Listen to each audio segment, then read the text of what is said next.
When you use the term voice team, what are you referring to? Sound check. Check one,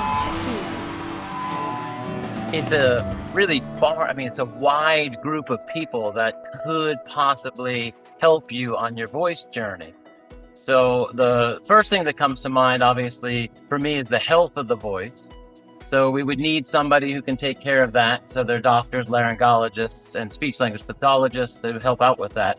And so finding through recommendations from fellow singers, doing the research, finding people in that area that understand the pressures of performance. And then also within your sort of the normal side of it, you need a voice teacher.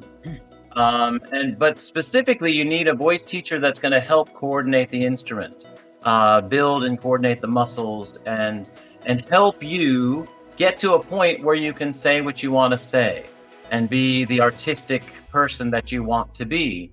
One of the reasons why I love taking the approach of developing a team, particularly for beginner and intermediate singers, is often, not always, but often the singing teacher is the center cog. I love it because it's the antithesis to the idea of the vocal singing teacher guru, which is so prevalent online, that one person can give you everything that you need. And unfortunately, there are some people online who, certainly their shop front window suggests that that's what they are setting up, that that they're going to be the one-stop shop for you. Yeah, I agree wholeheartedly. I think that that's a big part of it. Yes, the center of it is the voice teacher, and the voice teacher has to have people to whom they outsource. Yes. Yeah. Which includes the health part. So if there's, for instance, sometimes there can be physiological, like, coordination issues with a voice. And if you're working through those coordination issues, sometimes you don't need a trip to the doctor. You can just kind of try some things and say, oh, that clears up. As long as you have the right breath energy or the right resonance awareness, then that's fine. No need to go. But if you're trying everything and the voice still is struggling, then of course you need to have someone that can take a look at the voice up close, and that would be a laryngologist. So who would you put in the medical sort of sphere? You mentioned a laryngologist. Yeah, a laryngologist primary, and then within their team, they're speech language pathologists. Yeah.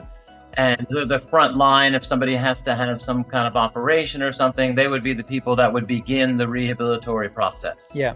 And well-versed in timing and when to start voicing and how to get the voice going, vibrating a little bit, and then how much time per hour, et cetera, et cetera. Yeah. And so that's great because it's regimented, and then they'll know when the handoff can happen. When the handoff, yeah. And so I guess it's the challenge, isn't it, for the, let's call them consumers, to identify who is going to be the right person for me and how and for the care of and development of my voice. Have you got any advice for people who might be in search of that type of person? Some of it is just understanding the knowledge base Yeah. that the person would have. Yeah. There's so much training a speech language pathologist or a speech pathologist gets, Yes. that a singing teacher would never get. Neurological disorders, swallowing disorders. I mean, it's a lot they handle. It's amazing what they do. It's such a diverse profession, speech pathology. Like language acquisition, right? I mean, it's massive. So many things. Which is why voice is such a small, piece of the pie. And to understand kind of flow and flow dynamics, resistance of the vocal tract, transitional places throughout the range in vibratory mode and minor changes like that, and acoustical transitions that are made, that takes a long time to sit with them. Things you learn if you are joined with the land of science, and you have friends like Johann Sundberg and all these great people, that you learn certain things that are imperative, I think, in knowing detailed a voice adjustment. Yeah. There's no way you can get it unless you've got this wide voice team. So I think that someone, depending on their needs to think about that. What do they need? Are they already pretty well coordinated and they need someone that's closer to like a coach level? Yeah. Or do they need a technician to re-coordinate? And then based on that assessment, their own assessment, they need to then search out somebody that's got that skill set. Let's pull out, can I add another person into that sort of medical field? Actually, there's probably two. The first one would be, the first one's going to be a physiotherapist. I think you don't call them physiotherapists in the US, do you? You call them...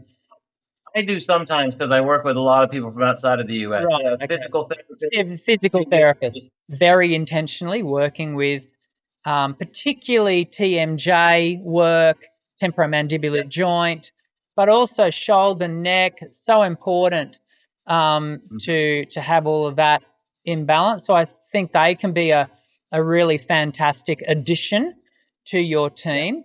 It is a highly specialized field, as is the next one. We both pointed at our brain, the psychology aspect. Do you want to unpack that a little bit for us, and why a psychologist or a therapist who specializes in performance and those sorts of things, why they might be an important part of a voice team that you're putting together?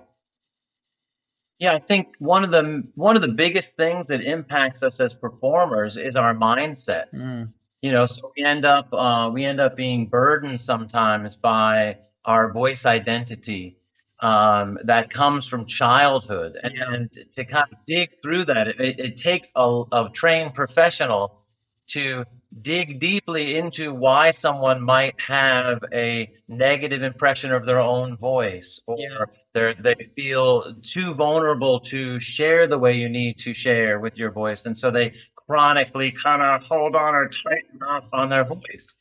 Other people who have been through trauma, and that it adversely affects their voice. I've had many students like that, where it's really difficult. You try all the things you can to get them to flow more and all these things, and what they really need is to sort through some very, very difficult things that they've been through. And so again, having someone on the voice team that can sort through those things and help them out really ends up freeing up the voice. So I think that's a valuable thing. And then the next thing I'd say is on the performance end, performance anxiety is quite prevalent. Sometimes immediately when people get into performing, and sometimes it comes after performing for a while. And it sneak up on people and cause panic attacks. So having someone who's really well rooted and grounded in exercises to help avoid that, the kind of fight or flight reactions, and get a really good philosophical foundation, and psychological foundation to pursue the career without that as a burden. It's already difficult enough without that, right? There's no way you're not going to be nervous. There's no way you're not going to have issues from sickness and things like that, or feel a little less than when you're singing with like the top singers in the world. Everybody has that, but there's a normal level of it that can be circumvented, and then there's another level that really holds people down. And so